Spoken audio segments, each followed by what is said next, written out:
In today's cruise news, a pregnant woman was denied boarding on a Carnival ship, a cruise line files for bankruptcy and closes its doors, and Carnival announces a new plan to deal with chair hogs. Let's get into it. Cruise news story number one is about the pregnant lady that was not allowed to board the Carnival ship. She was trying to board the Carnival Luminosa out of Brisbane, Australia, and was denied boarding when she told them that she was 26 weeks pregnant. Carnival does have a policy in place, and most cruise lines have a similar policy that does not allow women who are 24 weeks or more pregnant to board their ships. Reason for this is the fact that they are not equipped to deal with a birth, like a premature birth, or they're also not equipped to take care of a newborn baby. There is a medical office on board, and they can basically keep you stable long enough to get you to land and get you evacuated. However, they don't have the ability to deal with a birth. Not only was she denied boarding, she was denied a refund because this policy is in the fine print on Carnival. And I want to ask you guys to drop a comment below. Do you think it's fair that she didn't get a refund? It is in the fine print, and most people don't read the fine print, but who's at fault for her not making sure that she was able to sail? Because at the end of the day, Carnival's not going to be able to sell that cabin. So who should pay the cost, her or Carnival? Drop a comment below. Before we get on to the next cruise news, I just wanted to say, if you like cruising, if you like keeping up to date with cruise news, and you like what you've been seeing so far, please smash that subscribe button. I put out weekly videos, and I plan on putting out tips and tricks and vlogs as well. So please smash that subscribe button, hit the notification bell. It means the world to me. Thank you. Cruise news item number two, American Queen Voyages, which is a cruise line that sails mostly river cruises up and down the Mississippi, has filed for bankruptcy. This comes after the company was not able to recover from the impact of the pandemic. Apparently, their sales were already kind of declining before the pandemic, and the pandemic was the nail in the coffin. This company was founded in 2011, and it shut down on February 20th, 2024. What's that, 13 years?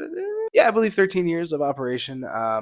This is pretty sad to see. I've always wanted to do a river cruise down the Mississippi. I think it's an experience that not a lot of people get to do, and I think it's kind of an unknown experience. I think a lot of you watching are probably surprised to know that such a thing exists. Guess who had reservations booked with this cruise line will receive full refunds, and the company will sell all of its ships.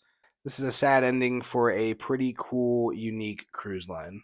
On to cruise news item number three, and this one finally is some good news. Carnival Cruise Lines has announced a plan to deal with the dreaded chair hogs. If you've ever cruised, then you've probably experienced this, going out on the pool deck and finding that all of the chairs are taken by towels or possessions, and yet nobody actually sitting in those chairs or those loungers.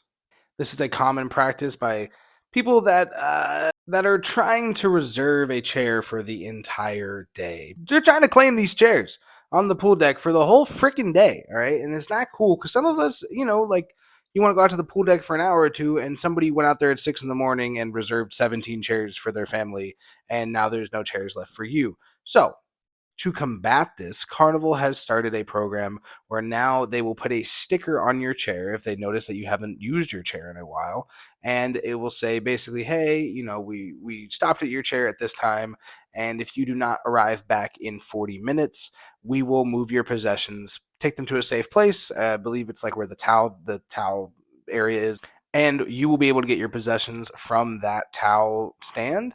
However, your chair will now be open for anybody else to use. Like I said, frankly, this is some of the best news I've heard in cruising in a while.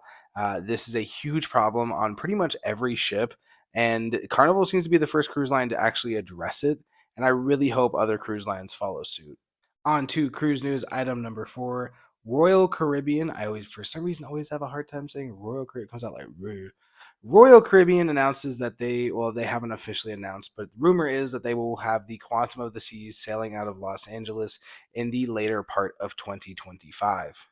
Royal Caribbean is supposed to make an announcement on this soon, and hopefully bookings will open up on the website. If you didn't know already, I am based in Las Vegas, so this is actually very exciting for me. The easiest cruises for me to do are out of Los Angeles, and there's really not a lot of choice.